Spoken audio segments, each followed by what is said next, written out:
What's up, everyone? My name is Liam, and honestly, I'm tired of people not listening to me. Now, let me explain.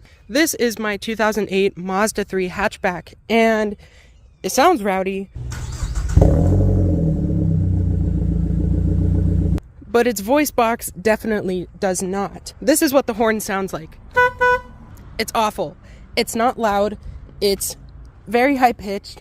And honestly, within the last month, I've almost gotten into about like 4 or 5 accidents from people merging into me and not listening to my horn. So today we're going to change that. First off, I want to apologize real quick because there's definitely going to be a lot of road noise in the background. Unfortunately, I live on a busy street and that's just the way it is.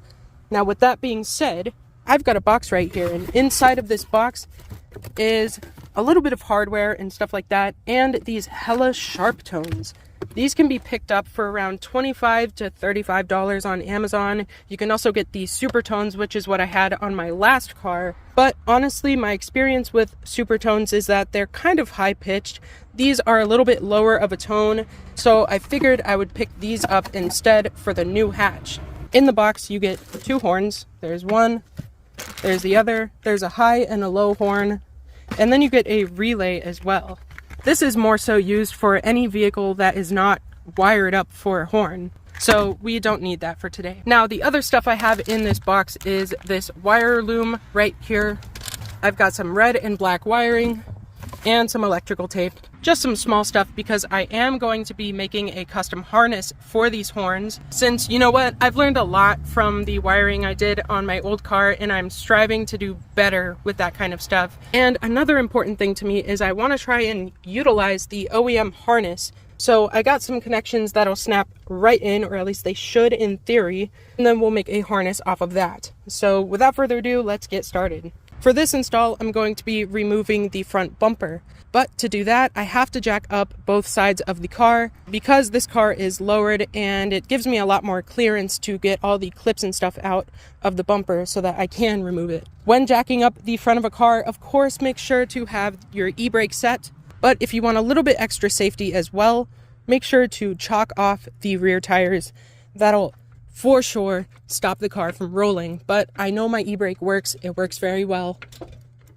So we're just gonna go ahead and jack it up. So I've got the car jacked up on both sides. As you can see, this is as far as I can jack it up because this car is lowered. Of course, it's on coilovers, so I don't have much suspension travel as it is. Okay guys, so I've done a couple of things. I've loosened the fender liners and I've unbolted the entire bumper. Now, this is the same process for a Mazda 3 hatchback to a Mazda 3 sedan. What you want to go ahead and do is open the hood and take out the screws right here, and then the clips right there and right there. Then move your way over to the fender liner where there's going to be 2 clips, one right there, one right there. You'll remove those, and then along the entire front bottom of this car, if you still have a skid plate, and for the fender liners as well, there's going to be little 8mm bolts that you will go ahead and remove right there. And then you'll pull back the fender liner, and right about right there is an 8mm bolt that holds the corner of the bumper to the fender. Now, of course, if any of this is broken on your car, then go ahead and skip it and just pull the bumper off. But that's how you do it on a Mazda 3. Now, next, what we're going to go ahead and do is pull off this bumper. So you'll take the bumper by the tabs right there, pull it off just like this. But be sure not to pull off the bumper all the way, because right over here near the grill, there's going to be 2 little holes right there. You see right there, you'll pull up on that and then pull the bumper away from the car. And same with right there. Now we'll go ahead and move the bumper off just like this and set it off to the side. Once you have the bumper off to the side, this is where the OEM horn resides. As you can see, there's a 12mm bolt that holds it in right there, and then there's 1 clip for the positive terminal right there. Now, this bolt and bracket acts as a negative. Of course, the whole body of the car is grounded, so that's how this horn functions. But what we're going to go ahead and do is press on this tab right there and pull off the connector, and we'll go ahead and unbolt this horn real quick. Here is the OEM horn. Like I said, it's only bolted in by one 12mm bolt. Up here, it hangs to the frame of the car. So when you unbolt it, you don't have to worry about it falling. But of course, we're going to be replacing this thing either way. So